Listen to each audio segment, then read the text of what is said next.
The love story between Sophie, now known as the Duchess of Edinburgh, and Prince Edward stands out as one of the most heartwarming and understated romances in modern royal history. It all began with a quietly brilliant move that completely melted the prince's heart, setting the stage for a relationship built on genuine connection, mutual respect, and subtle charm. In 1993, Sophie Rhys-Jones was establishing herself as a successful public relations executive working at Capital Radio.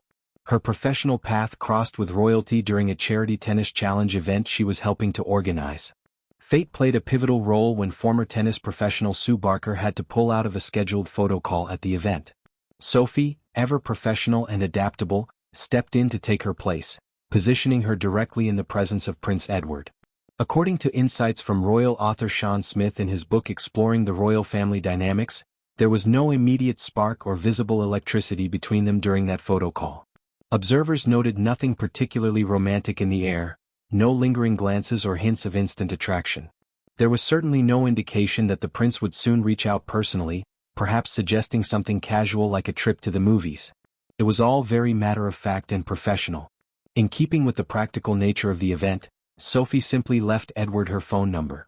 This was done not out of any romantic intent but purely in case any organizational problems arose related to the charity challenge.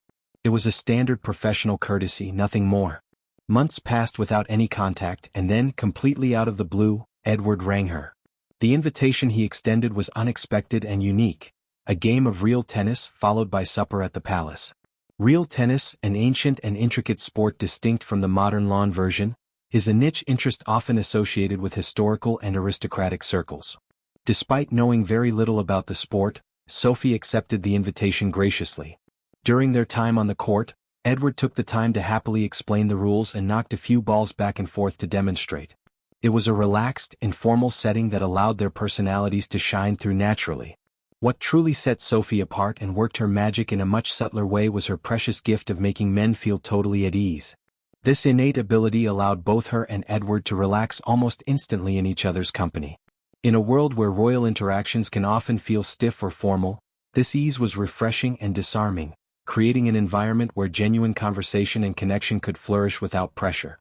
The pivotal moment that would stay with Edward forever came during this very tennis date. Sophie thoughtfully suggested that she should take proper lessons in real tennis. Her reasoning was endearing, so that one day she could give the prince a real game, a proper competitive match.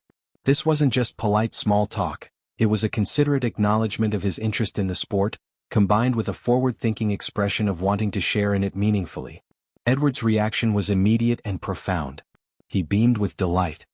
His natural shyness, a trait well known in descriptions of his personality, simply melted away in the warmth of Sophie's smile. That single, thoughtful suggestion bridged any remaining barriers, revealing a compatibility that went beyond surface-level pleasantries. From that enchanting first date, their relationship blossomed quietly but steadily. Unlike some high-profile royal romances that unfold under intense media scrutiny, theirs developed away from the spotlight, allowing it to grow organically. This privacy fostered a strong foundation, rooted in mutual understanding and shared values. The progression led to a significant milestone when Edward proposed in January 1999.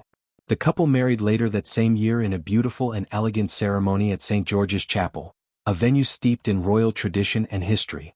The wedding was a celebration of their understated love, attended by family and close associates, reflecting their preference for authenticity over extravagance.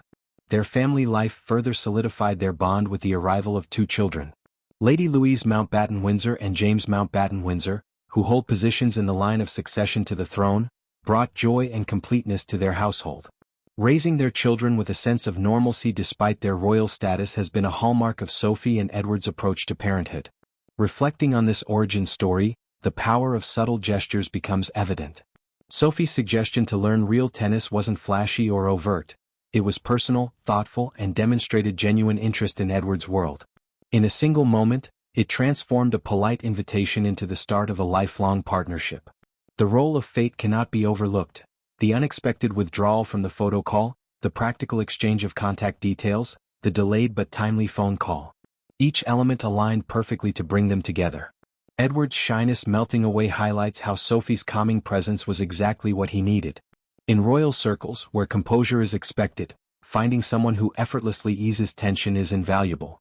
The choice of real tennis as the activity for their first date speaks to Edward's personality, preferring niche, historical pursuits over more mainstream outings. Sophie's willingness to engage despite her lack of knowledge showed openness and adaptability. Her ability to put people at ease is described as a precious gift, one that likely served her well in her public relations career and later in royal duties. The beaming smile and melted shyness mark a turning point, where vulnerability met warmth, sparking true affection. Their quiet blossoming